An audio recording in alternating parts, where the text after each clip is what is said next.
창세기 28장 12절에서 17절 말씀. 꿈에 본즉 사닥다리가 땅 위에 서 있는데 그 꼭대기가 하늘에 닿았고, 또 본즉 하나님의 사자들이 그 위에서 오르락내리락하고, 또 본즉 여호와께서 그 위에 서서 이르시되 나는 여호와니 너의 조부 아브라함의 하나님이요 이삭의 하나님이라. 내가 누워있는 땅을 내가 너와 내 자손에게 주리니 내 자손이 땅의 티끌같이 되어 내가 서쪽과 동쪽과 북쪽과 남쪽으로 퍼져나갈지며 땅의 모든 족속이 너와 네 자손으로 말미암아 복을 받으리라. 내가 너와 함께 있어 내가 어디로 가든지 너를 지키며 너를 이끌어 이 땅으로 돌아오게 할지라. 내가 내게 허락한 것을 다 이루기까지 너를 떠나지 아니하리라 하신지라. 야곱이 잠이 깨어 이르되 여호와께서 과연 여기 계시거늘 내가 알지 못하였도다. 이에 두려워하여 이르되 두렵도다. 이곳이여 이것은 다름 아닌 하나님의 집이요 이는 하늘의 문이로다 하고. 오늘 이 아침에 여러분에게 묻고 싶은 질문 하나가 있습니다. 혹시 여러분의 삶 가운데 갑작스러운 삶의 어떤 문제나 또 우리 그런 이야기를 많이 하잖아요. 난데없는 일들이 벌어졌다. 그러니까 내 삶을 복잡하게 만드는 그런 일들을 경험해 보신 적이 혹시 있는지. 우리가 가끔 가족들에게 나눌 때 그러잖아요. 난데없이 나에게 이런 일들이 벌어졌다고. 너무 황당하다고. 여러분, 우리의 삶의 인생을 종종 뭐라고 얘기하냐면 폭풍으로 가득 차 있다고 얘기해요. 인생이 폭풍 같다. 그리고 그 폭풍을 겪어나가는 우리의 삶의 과정 같다. 쉽지가 않다. 그래서 그 폭풍 가운데 대부분 우리의 삶이 깨지기도 하죠. 그럼 뭔가 희망을 갖고 걸어가기를 하지만 그 희망 안에서 우리는 또 좌절하고 무기력함을 경험하게 되는 것입니다. 승리하기를 원하는데 삶은 늘 패배적으로 가고, 어느 순간 우리의 삶은 할 수 있다는 것보다도 할 수 없다라고 생각하는 것들이 우리 삶에 도배되어질 때가 많이 있다라고 하는 것입니다. 바로 그 순간 우리 삶에 우리가 잡고 있던 핸들을 놓을 때가 있어요. 운전을 하신 분들은 옆에 기아의 중요성을 알고 있죠. 요새는 오토로 다 돼 있기 때문에 우리가 에너지를 아끼기 위해서 N이라고 하는 기아의 중립을 놓게 되면 앞으로 가는 것도 아니고 뒤로 가는 것도 아니고 그냥 중립이 되는 거예요. 뭔가 내가 해야 할 일을 했고, 또 뭔가 내 삶에 일어나야 되는 일들을 향해서 내가 믿음으로 달려갔지만 내가 원하는 방식으로 일어나지 않는 수많은 사건과 상황이 나를 중립으로 가둬놓을 때가 너무 많이 있다는 거예요. 여러분, 사람이 어려움을 당하면 언제나 중립이 돼요. 한번 따라 합시다. 어려움을 경험하면 중립이 된다. 그래서 여러분, 이 자동차에서도 이게 중립으로 딱 하게 되면 뒤에서 밀면 앞으로 가게 되는 거고 앞에서 밀면 뒤로 가는 거예요. 제가 좋은 의미로 이 말씀을 드리는 게 아니라 인생에 있어서 중립은 좋지 않다는 거예요. 우리는 어디론가 몰입이 돼야 되고 어디론가 마음이 집중돼야 되고 어느 방향으로 우리는 결정을 내려서 가야 해요. 왜냐하면 그것이 하나님이 원하시는 모습이기 때문에 그렇습니다. 그런데 우리 삶에 난데없는 일들을 많이 경험하다 보니까 어떻게 내가 살아가야 될지 확신도 서지 않고, 어떻게 내가 지금의 삶을 정비할 것인지 확신이 서지도 않고, 어떻게 지금의 무기력한 상황에서 다시 탄력을 되찾을 수 있는지 확신이 없는 상황, 바로 그 상황이 중립된 상황입니다. 이렇게도 못하고 저렇게도 못하는 것. 여러분, 여러분의 삶에 있어서 어떤 일정 부분에서 더 이상 앞으로 가지도 못하고, 또 어떤 지점에서 성장하지도 못하고, 그렇다고 내가 후퇴하는 것도 아닌 그냥 머물러 있는 그 시간, 우리는 성경에서 그것을 시간을 낭비한다 그렇게 이야기하는 거예요. 군대를 다녀오신 분들은 국방부 시계는 늘 돌아간다 그렇게 하잖아요. 말년병장같이 그냥 시간이 흐르듯. 중립은 좋지 않다는 거예요. 하나님이 우리에게 원하시는 삶의 내용은 중립이 아니에요. 정말 많은 사람들이 인생은 언제나 직선이라고 생각해서 그렇게 믿고 따라갔는데, 사실 우리에게 벌어지는 모든 일들이 직선처럼 우리가 원하는 목적지에 바로 가는 건 아니죠. 우여곡절을 만나기도 해요. 굴곡을 경험하기도 합니다. 예상치 못한 일들이 우리를 힘들게 해서 우리의 마음을 지금 있는 자리에서 훨씬 멀리 돌아갈 수 있도록 우리를 혼란스럽게 만들기도 해요.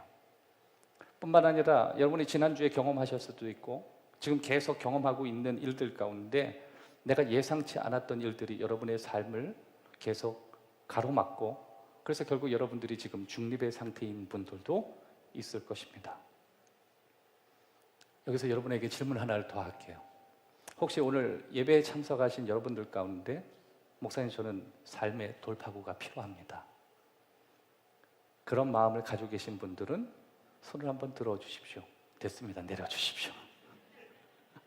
사실 이런 질문을 그냥 하는 게 여러분 생각만 하라고. 내가 돌파구라고 손을 들면 또 이렇게 보면 뒤로 돌아보면 나 혼자 손을 들어 있거든요. 우리에겐 돌파구가 필요하다는 거죠. 혹시 여러분의 지금 마음 가운데 목사님, 저는 좀 휴식이 필요한 것 같습니다, 어디론가 훌쩍 떠나고 싶습니까? 내가 지금 하고 있는 모든 일을 잠깐 멈추고 어디론가 잊혀지는 장소로 가고 싶습니다. 예, 그게 바로 여러분이 중립에 있다는 거예요. 그리고 여러분들은 돌파구가 필요하다는 것입니다. 혹시 여러분이 제가 손을 잠깐 들라고 했을 때 마음이 잠깐 찔끔하셨던 분, 괜찮습니다. 내가 지금 돌파구가 필요하구나, 난 내 인생에 지금 중립이구나. 이게 중립할 때요, 이 말하고 사실 중년회라고 하는 그 중년의 느낌이 비슷해요. 여러분, 중년이 딱 되면 할 수 있는 것보다 할 수 없는 게 훨씬 많습니다. 노년으로 가게 되면 할 수 없는 것이 할 수 있는 것을 압도하죠. 그게 노년이. 근데 중년은요, 이도저도 안 해요. 시작부터 중년들을 이렇게 압박하는 내용이 될 수 있지만 그게 현실이에요. 그래서 젊은 때는 뭔가 비전을 향해서 앞으로 한 어떤 디렉션을 갖고 쭉 나가다가 세상에 치이고 인생의 폭풍을 만나면서 그냥 나는 세상에 기울어지는 힘, 세상이 밀어주는 힘대로 이리 쓸리기도 하고 저리 쓸리기도 해요. 그래서 나중에 중년들이 가장 인생이 힘들다 그래요. 왜냐하면 혼란스러우니까.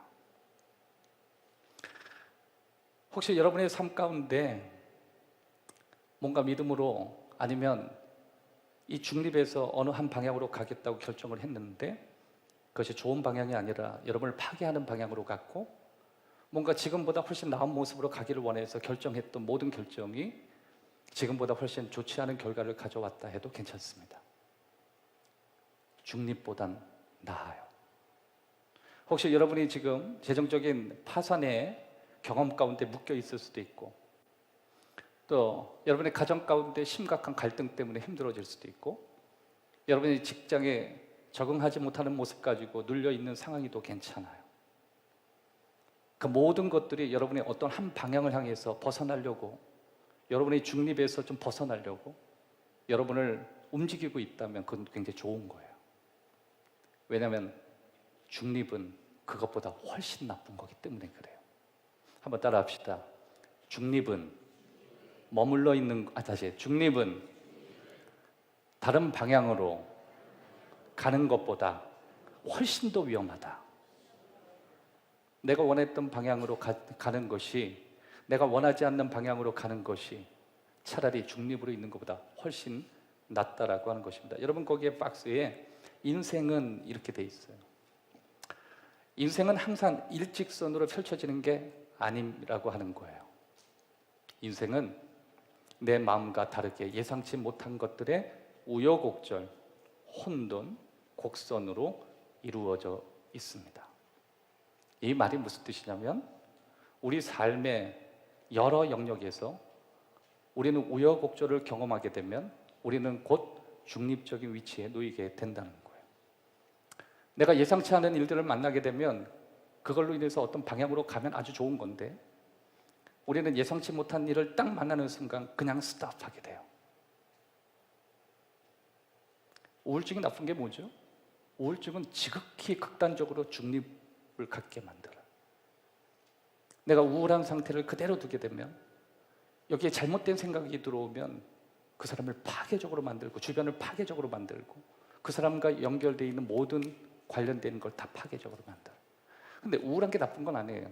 그 우울한 그것에 좋은 에너지가 들어가면 주변을 바꿔놓기도 하고 새롭게 하기도 하고 냉철하게 내 삶을 들여다볼 수 있는 축복의 시간이 되기도 하기 때문에 그렇습니다. 그럼에도 불구하고 우울증은 왜 좋지 않죠? 우울증이 되어진다는 건 지극히 아무것도 하지 않고 그냥 약에만 의존하고 잠만 자게 하고 아무것도 못하는 중립의 극한 모습을 서 있게 하기 때문에 그렇습니다. 하나님은 우리의 마음이 중립에서 벗어나기를 원하세요. 한번 따라합시다. 하나님께서는 우리의 마음이 중립에서 벗어나기를 원하신다. 그러기에 저와 여러분의 삶의 과정이 있고 여러분의 삶에 펼쳐지는 상황들이 있어요. 저는 오늘 아침 야곱이라고 하는 인물을 통해서 여러분이 아주 친근하게 알고 있던 그 스토리를 통해서 어떻게 우리의 마음이 우리의 상황이 중립에서 벗어나게 되는지 거기에 어떤 의미가 있는지 그 부분을 한번 살펴보기를 원합니다. 여러분 제가 야곱 스토리를 좋아하는 이유가 있어요. 그 야곱 스토리의 특징이 뭐냐면 야곱은 나쁜 놈이고 그는 죽을 죄인이었다가 하나님 앞에 돌아섰다 이런 극단적인 스토리 말고 여러분과 제가 알고 있는 이 야곱 스토리를 통해서 내가 느낄 수 있는 가장 익숙한 내용은 뭐냐면 우리가 어떤 상황에 인식을 하든 내가 인식하지 못하든 하나님은 항상 우리와 함께 하셨다는 거예요. 지금의 상황을 내가 인식할 수 있고 지금의 상황을 내가 인식하지 못하고 벌어지는 수많은 스톰 같은 폭풍 같은 사건들, 난데없는 사건들이 인생은 나 혼자라고 생각하는 그 순간에라도 하나님은 항상 우리를 따라오신다라고 하는 스토리예요. 그래서 야곱의 스토리는 너무너무 우리에게 도전을 주는 스토리라고 하는 것입니다. 여기서 야곱을 보면서 우리가 한 가지 얻을 수 있는 교훈 하나가 있어요. 그것은 야곱이 어느 순간 중립에 갇힐 뻔했다라고 하는 거예요. 근데 여러분 야곱을 하나님이 왜 사랑하셨을까 이렇게 생각해 보면 야곱은요 이 중립에 머물러 있기를 너무 싫어했던 사람이에요. 그냥 주어져 있는 기득권에 머물러 있기를 원하지 않았고 그냥 있는 그대로 멈춰 있기를 원하지 않았어요. 그는 도전했어요. 하지만 그는 그 중립에서 본인이 결정했던 그 방향은 그를 파괴하는 방향이었어요. 괜찮아요, 여러분. 그 방향이 야곱을 파괴하는 방향으로 갔고 가족과 헤어지게 되는 정말 위험한 경험을 했어도 그것보다 중립이 훨씬 나빠요. 왜냐하면 그가 비록 파괴적인 결정을 했고 그 다음부터 벌어지는 것은 야곱이 정말 눈물 없이는 듣지 못한 스토리가 막 펼쳐지지만 그 안엔 하나님의 스토리가 전개돼요. 삶의 이야기에 쓸 내용들이 많아져요. 스펙타클해요. 여러분 인생을 살면서 중년 정도 됐는데 삶의 이야기가 풍성하지 않는다면 그것도 문제 있는 거 아니에요? 살아가는데 삶의 이야기가 어떤 분은 그래요. 저희 부모님도 그렇고 어르신들하고 얘기하다 보면요 너무너무 신기해요. 삶의 이 엄청난 이야기들이 너무 많아요. 그 이야기 가운데는 언제나 좋은 결정을 내렸던 디렉션도 있었고 그리고 여러 가지 어려운 결정을 하면서 그 결정이 내가 기대했던 결정이었지만 결과가 좋지 않게 나오는 결과도 있었다. 근데 그분들의 다 간증들은 뭐냐면 내가 좋은 디렉션으로 갔든 좋지 않은 방향으로 갔든 언제나 하나님이 나와 함께 하셨다 그거예요. 여러분 여러분의 인생 가운데 할 말이 많다는 거 그게 뭐 자녀에 관한 이야기든지 여러분의 인간관계에 대한 이야기든지 아니면 비즈니스에 대한 이야기든지 여러분의 아주 성공에 대한 스토리든지 상관없어요. 중립은 아니었다는 거예요.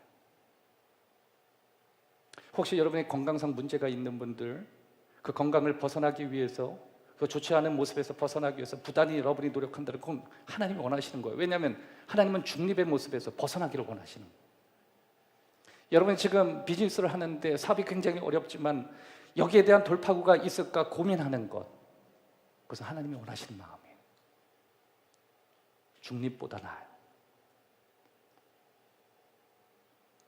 야곱은 중립에서 어떤 결정을 하게 됩니다. 자신이 가지고 있는 삶의 중립에서 뭔가 새로운 돌파구를 향해서 그가 어떤 여정을 출발하게 됐고, 그 여정 가운데 그는 받아들여야 되는 그 여러 가지 순간들이 있었습니다. 그런데 그 순간들이 우리가 볼 때는 야곱 개인에게는 아픔의 스토리였지만 그것은 정말 선물 같은 시간이었어요. 여러분 혹시 지난 세월 동안 여러분이 내렸던 모든 결정들이 다 옳았던 건 아니죠? 어떤 분들은 내가 왜 그때 이런 결정을 했을까 후회되기도 할 거예요.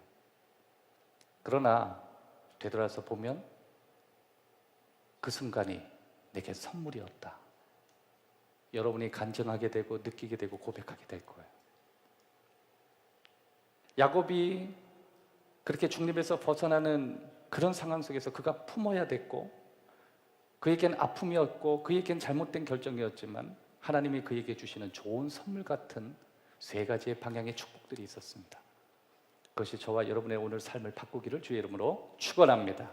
첫 번째, 하나님께서는 우리에게 새로운 미래의 열린 문을 보여주시는 순간을 우리에게 선물로 주십니다. 새로운 미래의 열린 문.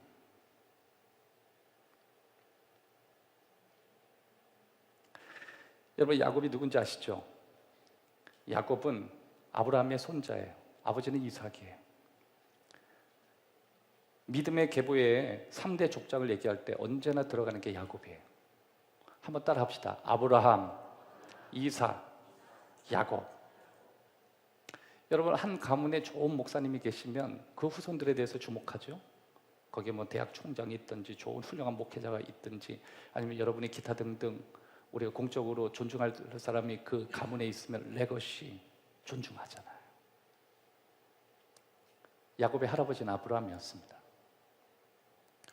여러분, 야곱의 가문이 쉬운 가문이 아니었어요. 그냥 뼈대가 깊은 가문이었어요.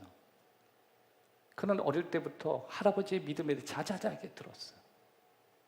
언제나 그 가문에 아마 밥 먹으면서 어머니가 툭툭 던지는 말, 아버지가 야곱과 함께 있으면서 형 에서와 야곱에게 툭툭 던지는 말, 야곱은 아예 귀에 못이 박도록 들었을 거예요. 여러분이라면, 여러분의 자녀가 야곱이라면, 여러분이 이삭이라면 어떤 이야기를 평상시에 해줬을 거예요? 저는 이런 얘기를 많이 했을 것 같아요. 그때 말이야, 네 할아버지가 나를 묶어서 하나님 앞에 번제를 드리려고 칼로 내려치려고 그랬어. 나 완전히 죽는 줄 알았다. 아니, 할아버지가 칼로 아버지를 난도질 하려고 그랬어요? 짐승을 죽이는 게 아니라 할아버지가 아버지를 그렇게 묶었어요? 근데 아버지 뭐 했어요? 아버지 그만하시죠? 그렇게 하셨어요? 아니, 알면서도 순종했지. 우와. 여러분, 그 얘기를 듣고 자랐다고 생각해 보세요. 대체로 여러분 믿음의 가문도 이 정도 얘기는 못 들어요. 할아버지 믿음이 대단하면 아버지 믿음은 아니고 막 그런데 할아버지하고 아버지 믿음이 너무 같았던 거예요. 야, 우리 할아버지가 어떤 분인지 아니? 네 할아버지는, 니들의 할아버지는 믿음 때문에 가지고 있는 거 다 버리고 저 우상을 다 내려놓고 믿음 하나 붙들고 믿음대로 살겠다고 하나님의 부르심 따라 여기까지 온 거야. 거기에서 할머니도 죽고, 그리고 너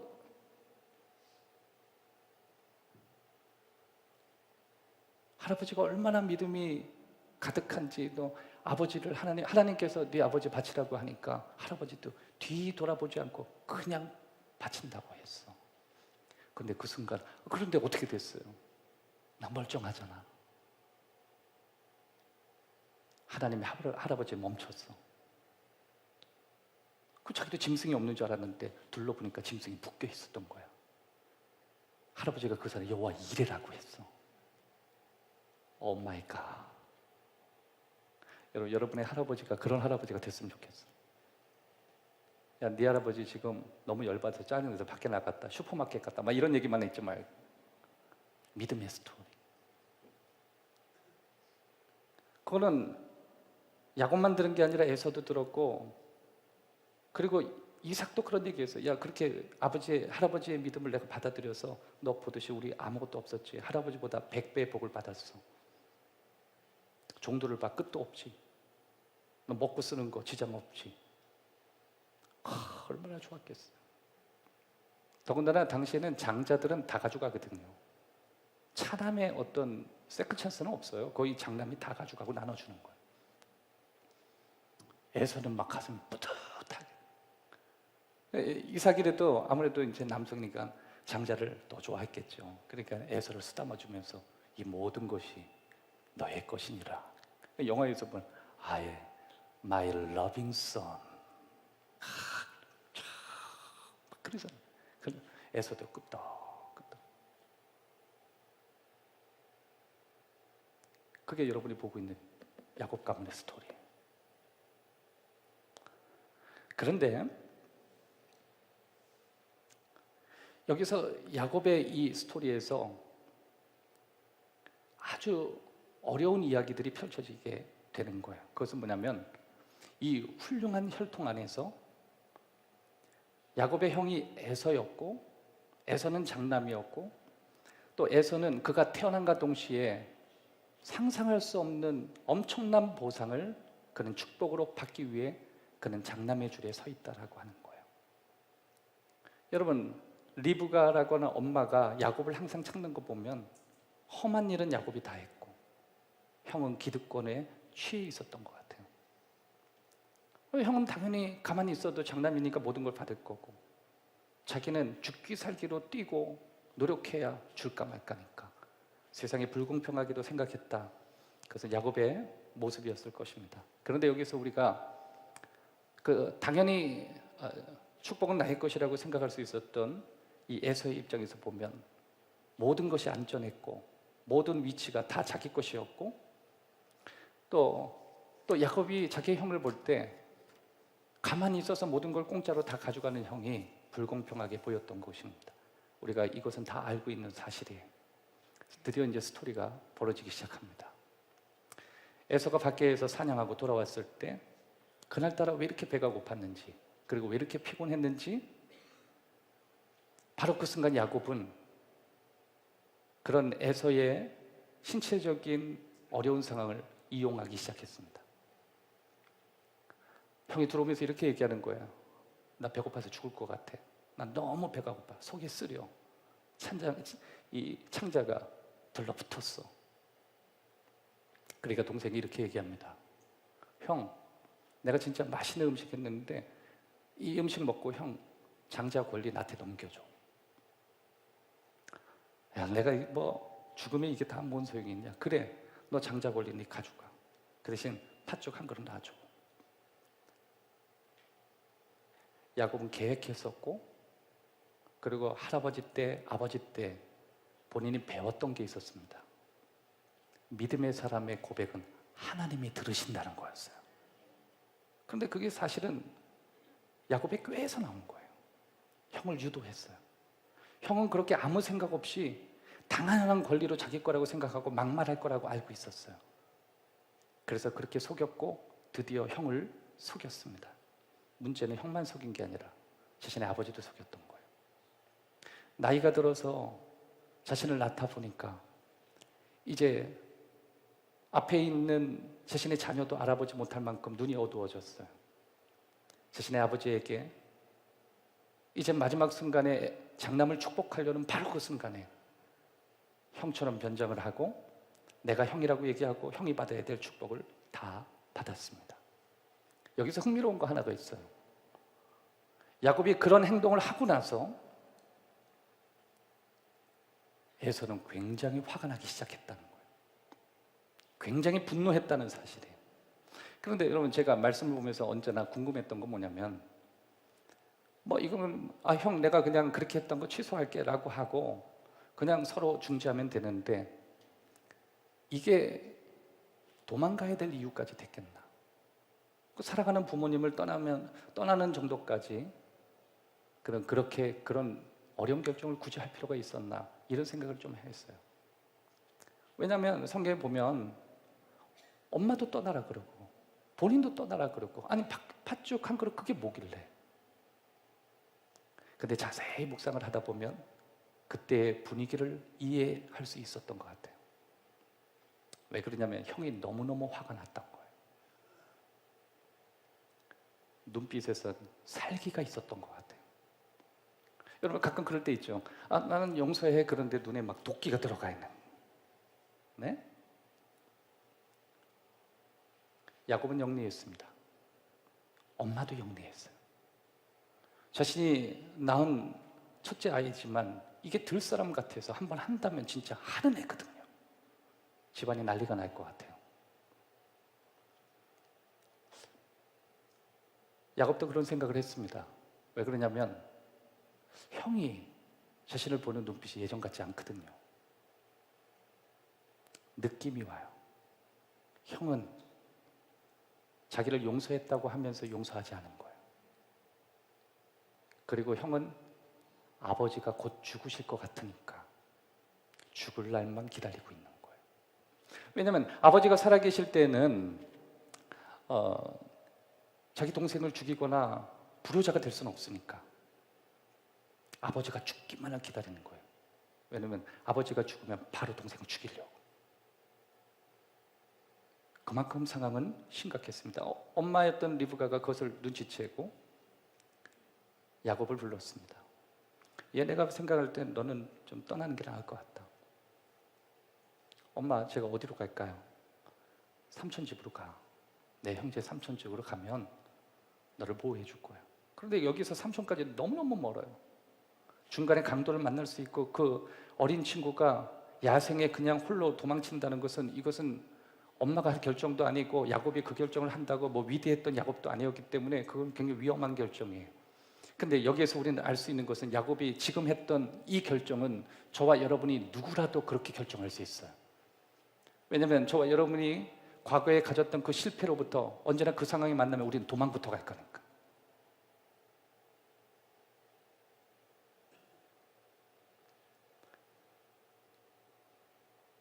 어떤 사람은 어떤 상황 속에서 도시에서 도시로 도망가는 사람도 있고 교회에서 교회로 도망가는 사람이 있고 결혼해서 또 결혼으로 도망갈 수 있고 우리는 뭐 사업에서 사업으로 도망갈 수 있고 우리 끊임없이 계속 도망갈 수 있는 삶을 살 수 있어요. 누구처럼? 야곱처럼. 그런데 결론을 다뤄주시기까지는 문제는 아무것도 해결되지 않는 거예요. 근데 야곱은 지금 도망가는 게 최우선이라고 생각하고 문제를 해결하지 않고 일단 도망가게 되는 것입니다. 그것이 오늘 본문의 스토리입니다. 자, 12절에서 17절 우리 한번 다 같이 한번 읽어보도록 하겠습니다.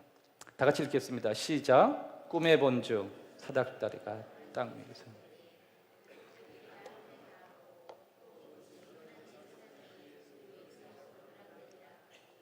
또 본즉 여호와께서 그 위에 서서 이르되 나는 여호와니 너희 조부 아브라함의 하나님이요 이삭의 하나님이라. 내가 너와 내 자손에게 주리. 내 자손 내가 서쪽과 동쪽과 북쪽과 남쪽으로 퍼져나갈지 땅의 모든 족속이 너와 내 자손으로 말미암아 복을 받으리라. 내가 너와 함께 있어 내가 어디로 가든지 너를 지키며 너를 이끌 이 땅으로 돌아오게 할지라. 내가 내게 허락한 것을 다 이루기까지 너를 떠나지 아니하리라 하시니라. 야곱이 잠이 깨어 이르되 여호와께서 과연 여기 계시거늘 내가 알지 못하였도다. 이에 두려워하여 이르되 두렵도다. 이곳이요 이것은 다름 아닌 하나님의 집이요 문이로다. 오늘 방금 여러분이 읽은 창세기 28장 이 12절에서 17절 하나님을 만나는 이 사건은 야곱이 하나님과 만나는 첫 번째 신앙의 만남이에요. 할아버지가 만난 하나님을 들어본 적도 있고 아버지가 경험한 하나님을 들어본 적은 있고 가문으로부터 오는 신앙의 훈련을 받아본 적은 있어요. 그러나 자신이 만난 하나님은 없었어요. 그런데 오늘 이 본문은 야곱이 하나님과 직접 만나는 사건입니다. 분명히 하나님에 대해서 알고 있었지만 그 성경 안에 있었던 그 하나님이 자신을 찾아오셔서 자신을 만나주는 이 사건은 오늘 그에게 있어서 처음 만나는 시간이었습니다. 하나님이 야곱에게 찾아오셔서 당신을 소개하면서 시작되는 거예요. 여러분, 야곱은 이제 자기를 죽이려고 하는 형으로부터, 사랑하는 부모님으로부터 피해서 자기네 삼촌네 가는 그 과정 안에, 그런 너무 힘들고 고통스러운 그 순간에 하나님이 그를 만나 주셨습니다. 그렇게 하나님이 만나주는 그 순간에 자신의 내면이 뭔가 깨어나는 무언가가 있다라고 하는 것을 지금 발견하고 있는 거예요. 왜 그러냐면 여기가 하나님이 계시다는 걸 이제 알았다. 뭔가 자신이 변하고 있다는 사실을 우리는 야곱에서 볼 수가 있는 거예요. 야곱의 마음에 뭔가 동요가 일어나고 있는 거예요. 근데 그 동요는 과거에 뭔가 욕심이 나서 움직였던 마음과 좀 다른 거였어요.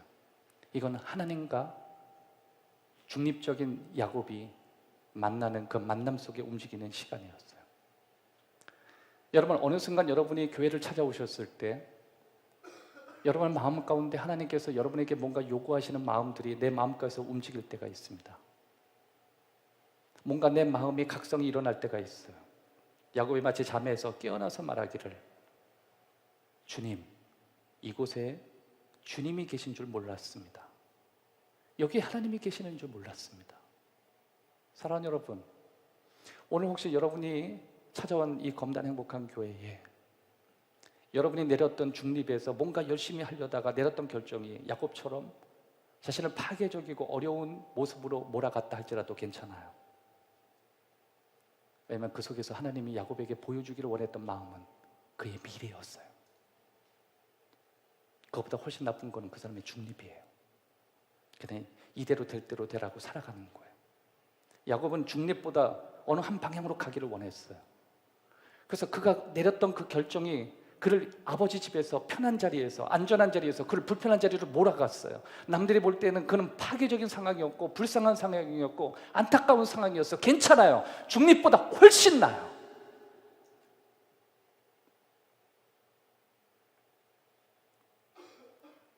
여러분의 삶 가운데 지금 벌어지는 일들이 있죠.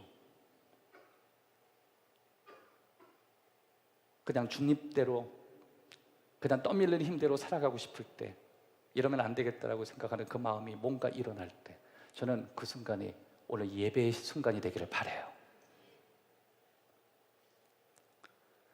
여러분, 저는 이 야곱의 스토리를 통해서 우리가 뭔가 가져와야 된다고 생각해요. 그것은 뭐냐면 하나님이 우리의 삶을 보시며 우리를 바라보고 계신다라고 하는 사실이에요. 그리고 우리를 바라보실 때 우리의 결정이 얼마나 옳았나 옳지 않나 심판자로 보시는 게 아니라 우리의 미래의 그림을 보여주시기를 원하십니다. 그리고 그 그림은 내가 내린 잘못된 결정에도 불구하고 여전히 난 너에게 열어놓는 가능성이 있다고 말씀하시는 거예요. 여러분, 지금 야곱이 잘 돼서 이렇게 온 게 아니에요. 그의 결정이 옳아가지고 이렇게 온 게 아니에요. 그냥 뭔가 자신은 둘째로 태어났다라고 하는 이 억울함에 한번 잘 살아보겠다고 움직였는데 그 움직였던 것이 자신을 파괴했고 자신의 가정을 파괴했고 자신의 삶을 파괴한 것뿐이에요. 근데 하나님이 그걸 하셨어요. 야곱은 책망하는 하나님을 만날 줄 알았는데 하나님이 하늘의 문을 열어주시고 천사가 우르락내리락 하는 걸 보여주시면서 야곱이 이렇게 고백하는 거예요. 여기가 열린 문이 있구나. 여러분, 하늘에서 열린 문이라는 건 하나님이 그에게 미래를 보여주셨다는 거예요. 그래서 야곱이 고백하잖아요.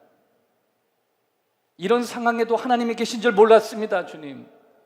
제가 이런 결정하고 살았는데도 하나님이 여기 계신 줄 몰랐습니다. 내가 앉아있는 이곳에도 주님이 계시는 줄 전 몰랐습니다. 그의 마음 가운데 뭔가 꿈틀거리기 시작하는 거예요. 창세기 28장 20절에서 22절, 야곱이 서원하여 이르되 하나님이 나와 함께 계셔서 내가 가는 이 길에서 나를 지키시고 먹을 떡과 입을 옷을 주시오 내가 평안히 아버지 집으로 돌아가게 하시면 여호와께서 나의 하나님이 되실 것이요 내가 기둥으로 세운 이 돌들이 하나님의 집이 될 것이며 하나님께서 내게 주신 모든 것이 것에서 10분의 1을 내가 반드시 하나님께 드리겠나이다 하였더라. 제가 야곱이 하나님 앞에 처음 만나다 보니까 하나님 앞에 아름다운 미사오그를 쓰지 않아요. 그냥 이렇게 얘기하는 거예요. 하나님, 당신이 원하면 저 이거 할게요.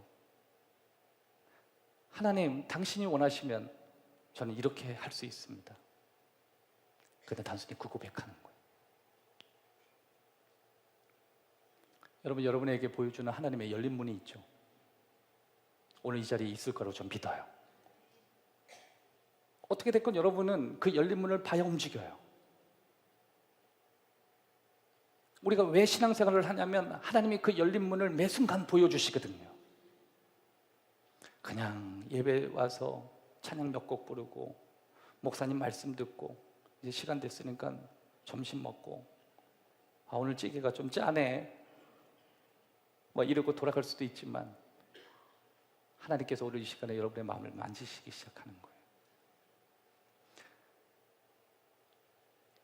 하나님께서 여러분에게 지금 주시는 또 야곱에게 보여주신 그 열린 문이 무엇인가 한번 생각해 보셨는지 여러분에게 묻고 싶어요. 하나님이 여러분에게 새로운 사진을 보여주기를 바라요. 항상 내가 과거에는 이런 실수를 했고 저런 실수를 했고 난 이런 실패를 했고 이것 때문에 지금 이 상황에서 돌베개에 잠을 자고 야생에서 잠을 자고 이게 뭔 꼴이냐, 아버지는 100배의 복을 받았는데 근처가 아닌 쫓겨나서 내가 이 꼴로 살아야 되냐, 이 원망이 아니라 하나님 여기에 하나님이 내게 주신 그림이 있군요. 하나님 그림이 있습니다. 그것은 내 미래에 대한 새로운 비전일 수 있고 여러분이 지금 살아가는 결혼을 위한 것일 수도 있고 그 비전은 여러분의 가족을 위할 수도 있고 어쩌면 여러분이 가지고 있는 믿음의 순수함에 대한 이야기일 수 있고 혹시 여기에 건강을 잃어버린 분들에게 그 건강에 대한 하나님의 그림일 수도 있고 여러분이 잃어버렸던 꿈일 수 있기를 주의 이름으로 축원합니다.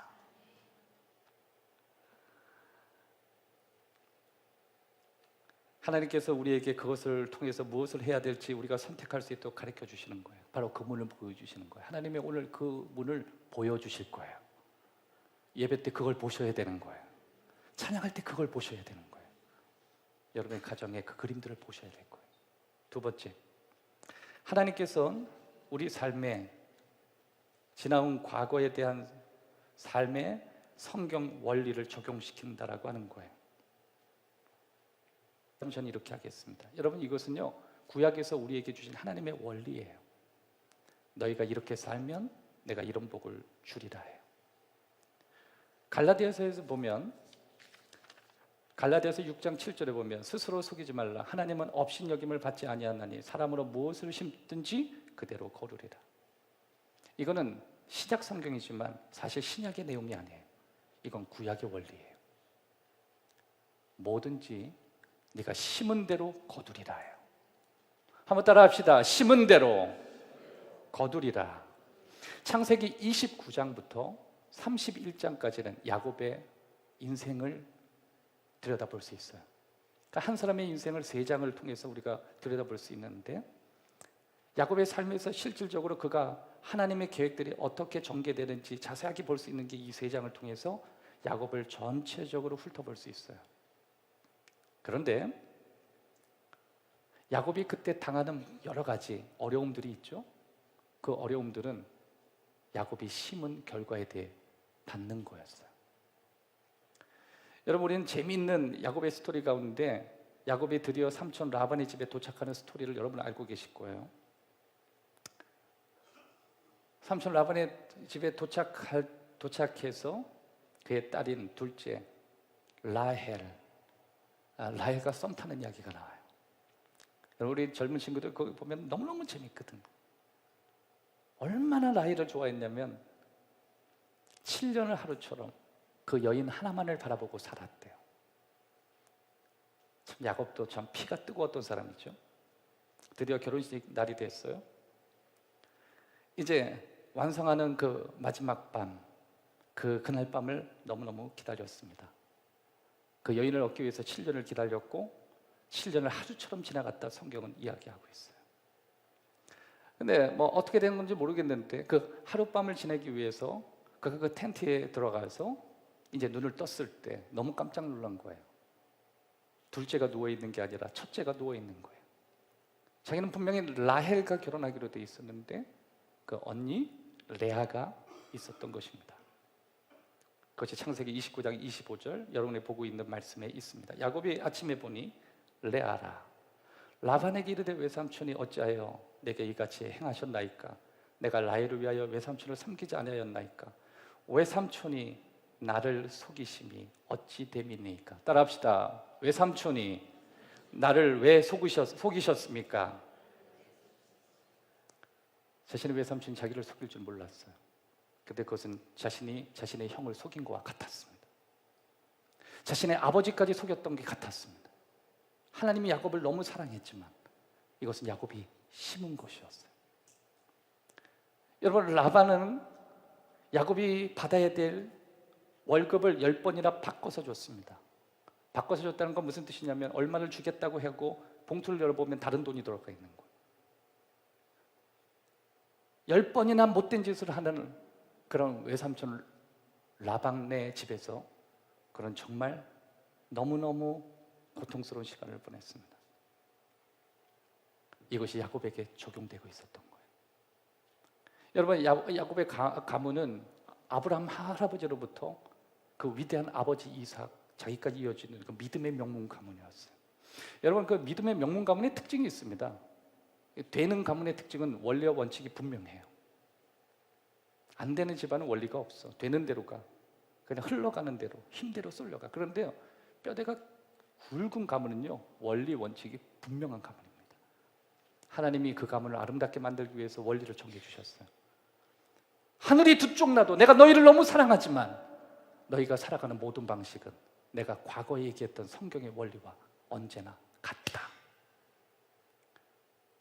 너가 좋은 걸 심으면 너에게 30배, 60배, 100배가 될 것이다. 그러나 너가 나쁜 것을 심으면 그 대가를 심은 대로 거두게 될 것이다. 사랑하는 여러분, 좋은 걸 많이 심으십시오. 좌우에 있는 분하고 인사합시다. 아름다운 많은 것을 심읍시다.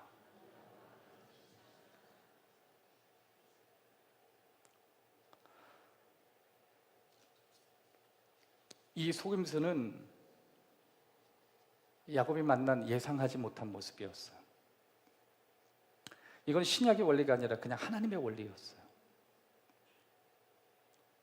바로 그 성경이 우리에게 말하는 그 원리 때문에 야곱의 성품이 중립적인 위치에서 다시 한 단계 벗어나서 그가 해야 되는 일을 향해서 나가기 시작했습니다. 여러분, 이것은 야곱이 깨어지고 부서지고 망가진 모습이었어요. 그때 우리 삶에 긴장이 일어나기도 하고 수많은 압박이 일어나기도 하고 또 그것이 비록 내가 잘못 심은 것에 대한 대가를 얻으면서 거기에 대한 정말 눈물을 흘릴 수 있지만 그것이 오히려 하나님께서 우리 삶에 개입하시고 우리가 하나님 원하시는 방향으로 갈 수 있도록 끊임없이 우리를 압박하고 있는 사건이라는 것을 우리가 발견할 수 있는 거예요. 그래서 때로는 우리의 삶의 야곱처럼 우리의 삶에서 예상치 못한 장소들을 하나님이 끌어가실 때가 있다라고 하는 거예요. 로마서 2장 4절에 보면 홍내가 하나님의 인자하심이 너를 인도하여 회개하여 하심을 알지 못하며 그의 인자하심과 용납하심과 같이 길이 참으신 풍성함을 멸시하느냐. 하나님의 인자하심이 너를 이끌어 가신 것이다. 그게 아니었으면 너는 벌써 망했고 그리고 너의 결정한 삶대로 넌 그렇게 살 수밖에 없었을 것이다. 하지만 하나님께서 너를 참으셨고 너를 견뎌주셨고 너를 지켜주셨기에 오늘 너가 여기까지 오게 되었다라고 하시는 말씀인 것입니다. 자, 창세기 31장 12절에 보면 이르시되 눈을 들어보라 양떼를 탄 수장은 다 얼룩무늬 있는 것 점 있는 것과 아롱진 것이니라. 라반이 내게 행한 모든 것을 내가 보았노라. 나는 베델의 하나님이라. 내가 거기서 기둥에 기름을 붓고 거기서 내게 서원하였으니 지금 일어나 이곳을 떠나서 내 출생지로 돌아가라 하셨느니라. 야곱이 거기에 묶여서 자신이 성경의 원리에 입각해서 나쁜 뿌린 것을 거두고 자기는 거기서 망할 뻔했는데 그가 다시 무언가 하나님을 향해서 결정했습니다. 베델에서 믿음을 다시 세우기로 했어요. 내가 비록 나의 잘못된 삶의 원칙 때문에 이 꼴을 당했지만 하나님이여 나를 건져주시고 나를 붙들어 주시고 나를 세워주십시오. 그가 베델에서 믿음의 기둥을 세웠다는 거예요. 하나님이 돌아가래요. 내가 너에게 축복을 주겠대요. 너가 오늘 결정하는 그 걸음 가운데 너가 그 삶에서 경험하는 그 모든 방식 가운데 내가 너에게 복을 줄 것이다. 이제 넌 돌아가게 될 것이다. 네가 원하는 너의 비전 가운데 하나님이 원하시는 그 축복의 그 지점을 향해서 너는 믿음으로 나아갈 것이다. 그렇게 말씀해 주시는 것입니다. 사랑하는 여러분, 오늘 하나님께서는 저와 여러분이 살아가는 모든 삶 가운데 그냥 믿으면 다 되는 것보다도 하나님이 원하시는 성경의 원리 안에서 우리가 아름다운 결정을 하기를 원하십니다. 그런 축복이 여러분에게 있기를 주의 이름으로 축원합니다. 여러분, 야곱의 삶을 보면 다 부서졌죠. 사실 그가 집으로 다시 돌아간다는 건 쉬운 일이 아니었어요. 왜냐하면 자신을 죽이려고 하는 형이 있었고, 또 자신이 다시 용기를 내서 자신이 부서졌고 무너졌던 곳으로 돌아간다는 것은 사실 쉬운 일이 아니었기 때문에 그래요. 여러분, 사람이 실패한 것을 다시 직면하는 것은 결국 쉬운 게 아닙니다. 밝은 곳에는 가기 쉬운데 내 삶의 어두운 부분으로 다시 되돌아가서 그것을 바라본다는 건 결코 쉬운 게 아니에요. 그래서 우리는 다시 무너졌던 그곳을 피하고 싶고 거기서 도망가고 싶고 그 현장에서 멀리 떠나가는 게 최선이라고 생각해요. 그래서 때로는 우리는 자꾸만 피하는 삶을 살아요. 그런데 창세기 32장에 보면 야곱이 무엇을 하고 있는지 우리는 정확히 볼 수 있어요. 그는 다시 돌아갈 준비를 하는 거예요. 다시 자신이 부서졌던 그곳으로 돌아갈 준비를 하는 거예요. 당신의 형이었던 에서가 자신을 미워하고, 그리고 자신의 형이 자신을 죽일 수 있음에도 불구하고 자신은 돌아갈 준비를 하는 거예요. 그는 그 준비 가운데 자기가 가지고 있을 수 있는 모든 선물을 먼저 보내기 시작해요. 야곱은 이제 선물을 줄 수 있는 사람이 됐어요. 하나님께서 자신의 삶 가운데 어떻게 그렇게 예기치 않게 찾아왔던 모든 문제 가운데 먼저 찾아오신 선물 같은 하나님의 축복들이 부서져 있는 자신의 삶을 다시 돌아갈 수 있는 돌파구로 바꾸신다는 사실을 조금씩 배워가기 시작하는 거예요. 창세기 32장 24절 이하, 야곱은 홀로 남았더니 어떤 사람이 날이 새도록 야곱과 씨름하다가 자기가 야곱을 이기지 못함을 보고 그가 야곱의 허벅지 관절을 치매 야곱의 허벅지 관절이 그 사람과 씨름할 때 어긋난지라. 그가 이르되 날이 새려하니 나로 가게 하라. 야곱이 이르되 당신이 내게 축복하지 아니하면 가게 하지 아니하겠나이다. 야곱은 하나님과 싸우고 있어요. 하나님과 씨름하고 있어요. 그랬을 때 하나님께서 그를 부서뜨렸어요. 망가져 있는 자신의 상황 속에 오히려 하나님이 일으켜 세워주는 게 아니라 오히려 야곱의 대퇴부를 꺾으셨습니다. 창세기 32장 27절 이하에 보면 그 사람이 그에게 이르되 내 이름이 무엇이냐? 그가 이르되 야곱입니다. 그가 이르되 내 이름을 다시 야곱이라 부를 것이 아니요 이스라엘에 부를 것이니 이는 내가 하나님과 및 사람들과 겨루어 이겼습니다. 야곱이 청하여 이르되 당신의 이름을 알려주십시오. 그 사람이 이르되 어찌하여 내 이름을 묻느냐 하고 거기서 야곱에게 축복한지라. 그러므로 야곱이 그 이름을 분이엘라 하였으니 그가 이르기를 내가 하나님과 대면하여 보았으나 내 생명이 보존되었다 함이로라. 그가 분이엘을 지날 때 해가 돋았고 그의 허벅지로 말미암아 절었더라. 야곱은 자신의 무너져 있는 그 상황 가운데 자신을 바꾸고 싶어하는 하나님의 모습을 발견할 수 있었습니다. 두 가지의 모습을 우리는 발견했습니다. 그것은 뭐냐면 하나님이 야곱의 모습을 바꾸시는 장면이에요. 첫 번째, 하나님은 야곱의 걸음을 변화시키는 것을 통해서 우리의 걸음을 바꾸시기를 원하시는 하나님을 우리에게 보여주십니다. 여러분, 야곱은 그의 남은 인생 동안 온전히 걷는 모습이 아니라 절뚝거리면서 걸어가게 했어요. 하나님이 우리를 만날 때 우리는 온전하게 걸을 거라고 생각하지만 사실 절뚝거리게 만들어요. 여러분, 하나님께서 우리의 걸음을 바꾸신다는 거 아시죠? 우리가 하나님이 우리의 걸음을 바꾸신다는 건 멋진 걸음이라고 생각해요. 그렇지 않아요. 우리는 온통 실수와 넘어짐 때문에 우리는 절뚝거려요. 야곱은 이 이후로 평생 그의 절뚝걸음을 걷게 돼요. 여러분, 거기에서 하나님이 주시는 의미가 뭔지 아세요? 너의 걸음이 바뀌기를 원한다. 너 평생 그렇게 살았는데 그렇게 걷지 마. 그런 식으로 걷지 마. 그런 인생의 걸음을 걷지 마. 그 뜻이. 그래서 하나님이 그가 걸었던 걸음을 바꿔버리신 거예요. 두 번째, 하나님은 우리가 알려진 우리에게 알려진 그 모습, 그 길을 바꾸시기를 원하십니다. 사람들은 야곱을 사기꾼으로 이해했습니다. 아버지를 속인 사람이라고 이야기했습니다. 주변 사람들한테 그는 좋지 않은 모습을 알려줬어요. 또 하나님도 야곱에게 있어서는 아브라함의 하나님, 이삭의 하나님, 그거 다 거짓말이라 하나님 사기꾼으로 그렇게 알았습니다. 그런데 하나님 그거 다 바꾸시기를 원하셨어요. 더 이상 야곱아, 너는 사람들에게 남의 인생 발목 잡는 사람으로 알려지지 않기를 난 바란다. 다른 사람의 가슴을 휘협하게 하는 네가 알려져 있는 그 걸음으로 난 걸어가지 않기를 바란다. 나도 너를 책임지지 않고 너를 방관하는 하나님으로 알려지지를 원하지 않는다. 하나님이 이 순간 그를 바꿔놓기 시작했어요. 여러분, 검단 행복한 교회가 16주년이 됐다는 것은 언제나 우리의 걸음이 우리의 선택이 옳았다는 건 아니에요. 때로는 우리의 선택이 야곱 같았습니다. 마치 집안에 어린아이가 열심히 뛰고 있는데 작은 구슬 하나 때문에 걸려서 미끄러지는 모습을 볼 거예요. 뒤로 깨지기도 하고 앞으로 깨지기도 하고. 그렇다고 하나님 자녀가 아니었던 건 아니었어요. 그런데 그럼에도 불구하고 우리는 계속 움직였거든요. 끊임없이 하나님의 뜻을 물었어요. 여러분의 삶에도 그게 일어났어요. 언제나 우리의 결정이 옳았던 건 아니지만 그럼에도 불구하고 하나님은 우리의 걸음을 바꾸셨고, 그리고 우리에게 알려져 있는 사람들의 인식을 바꿔놓기 시작하셨어요. 하나님 그걸 원하셨던 거예요. 하나님, 우리가 그 모습으로 세워지기를 원합니다.